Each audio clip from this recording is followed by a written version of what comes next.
There are other conservatives running for national committeemen, but being conservative isn't good enough.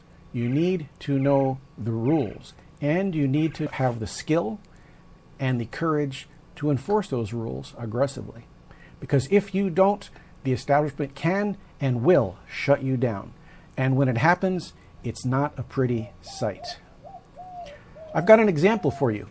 Let's take a look. Is there a motion from the floor regarding the McCain resolution?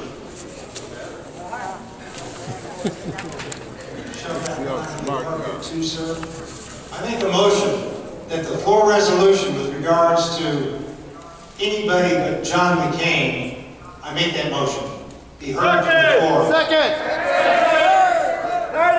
Is there a second? Okay. So I should mention that the gentleman presiding here is not the chairman of the party. The chairman of the party is seated to his left, right here. The party has the right to hire a person to run the meeting. That person is called a presider, and during the meeting, that person is vested with all the powers of the chair during that meeting.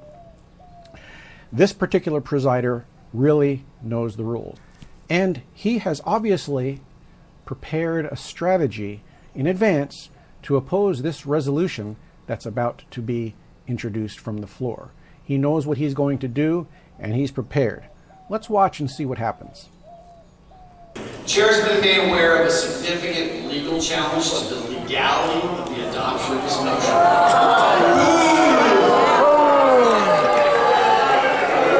So he mentions a significant legal challenge. A legal challenge is no basis to render a motion out of order. If that were the case, anybody could threaten to file a legal challenge against any motion they didn't like, and that would render the motion out of order. It's clearly not the case. Nothing in Robert's rules or any of our governing documents claim that a legal challenge by itself renders a motion out of order. It's absurd on its face. It's the membership's decision. If the membership wants to accept the risk of a potential lawsuit, they have the right to do so. No individual person has the right to make that decision for them. Not any officer, not the party chair, and especially not a hired presider who isn't even a member of our organization. Let's continue. And in fact, the mere introduction of this motion for consideration based on the fiduciary responsibility of committing to the state and national committee and the respective state and national parties with regard to their duties of loyalty. 2 words. Utter nonsense. Nonsense. What? Disagreement is evidence of non-loyalty? What is this? North Korea? There is nothing in any of the documents that express a duty, a fiduciary duty, a duty of loyalty that this presider alludes to here. It's ridiculous. And I looked through all the documents. The Arizona Revised Statutes. Arizona Revised Statutes actually does say one thing about the duties of a precinct committeeman. And it says, and I quote, "The minimum duties of a PC shall be to assist the PC's political party in voter registration and to assist the voters of that political party to vote on election days. Additional duties shall be as provided for in the state committee bylaws of the PC's political party."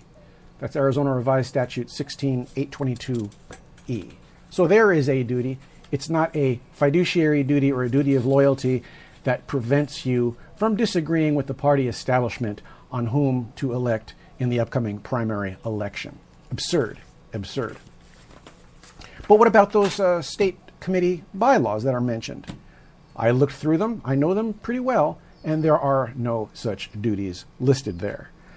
The meeting rules. It's a mandatory meeting, and so that implies a duty to attend the meeting. Above and beyond that, absolutely nothing listed. Utter nonsense. It's obfuscation to confuse and intimidate. That's all I can see that it is.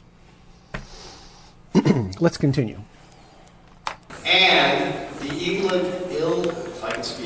illegality of binding individual state committeemen to endorse a candidate not of their choice. This body does not have the power to bind individual committeemen to endorse.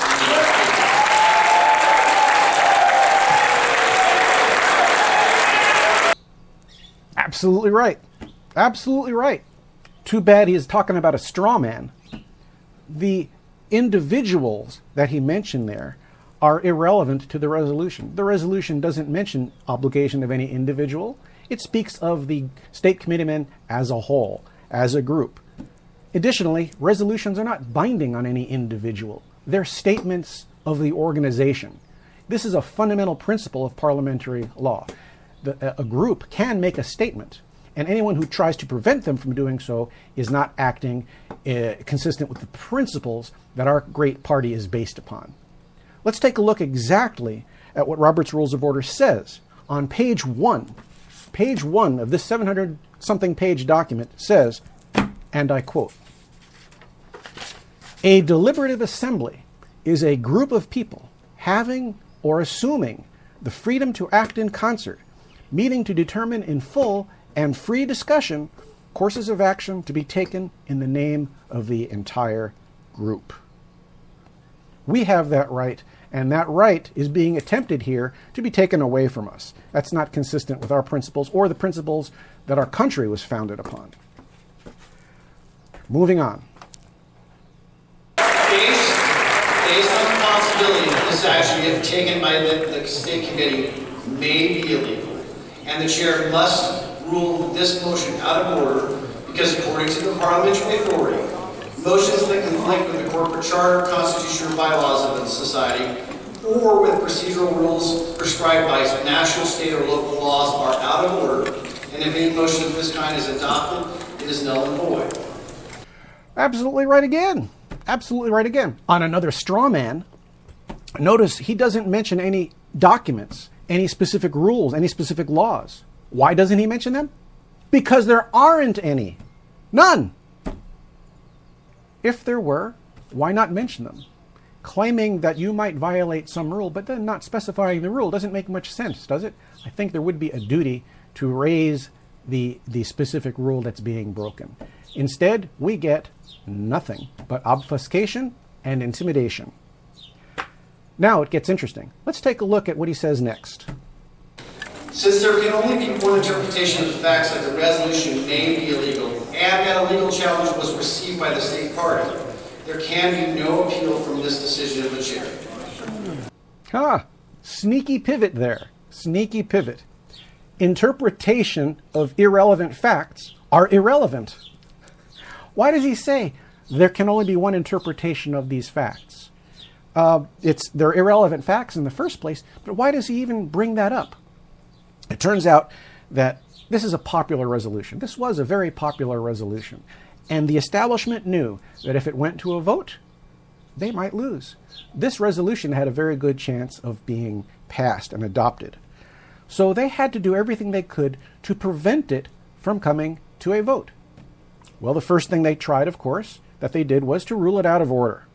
And ruling it out of order, if that's accepted, shuts down the resolution and it doesn't go to a vote. But a resolution can be appealed, right? An appeal takes the decision out of the hands of the presider and vests it in the body for a vote.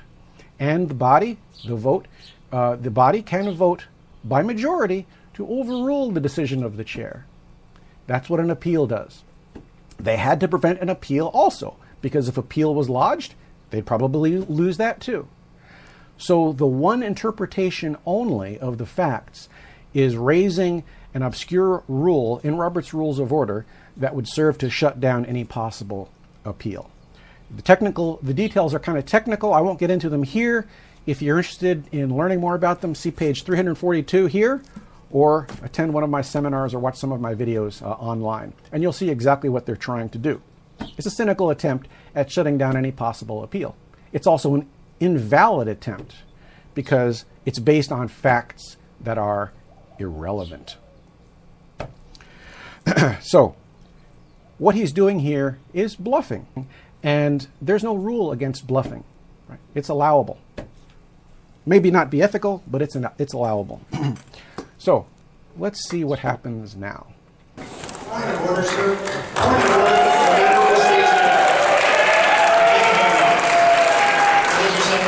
The member will state his point.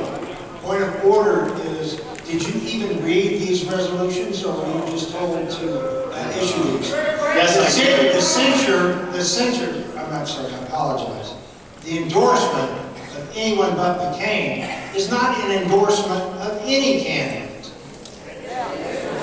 It's not an endorsement, sir. You need to look at the, it's not an endorsement. I have read it. Okay, thank you. That the committeeman shall endorse anyone but McCain in the Republican primary.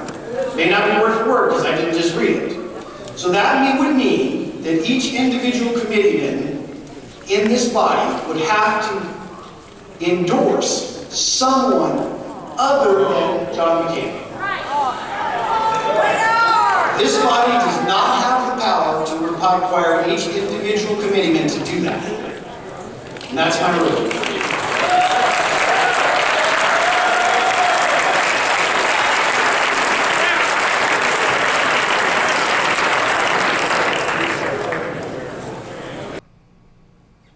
And that was it. Where's the appeal? We didn't do it. We didn't know. We fell for the bluff. In that room of about 650 state committeemen, not one member of the conservative grassroots, including myself, knew that we could have ignored that bluff and appealed and forced a vote. But we didn't do it because we didn't know the rules. Mr. Establishment, you won. Congratulations, you won. But let me tell you this, as long as I'm around, it will never happen again. And I am teaching as many PCs as I possibly can how to do it also. I actually, for the record, submitted an ethics complaint against this particular presider for the actions that occurred on this date. And after 3 or 4 months of deliberations, the National Association of Parliamentarians came back and exonerated him. Let me say that again. He was exonerated. I was really surprised at that determination, but it came down to this. He didn't break any rules. He just knew them better than we did. The Ethics Committee didn't necessarily rule on the ethics of the situation. They just simply ruled on whether any rules were broken. And there weren't. It's not against the rules to bluff. As a footnote to the whole story, as I'm sure you know, John McCain went on to win the primary and went on, of course, to be the key vote to preserve and protect socialized medicine in this country, the system we know of as Obamacare. Thank you very much, Mr. Establishment.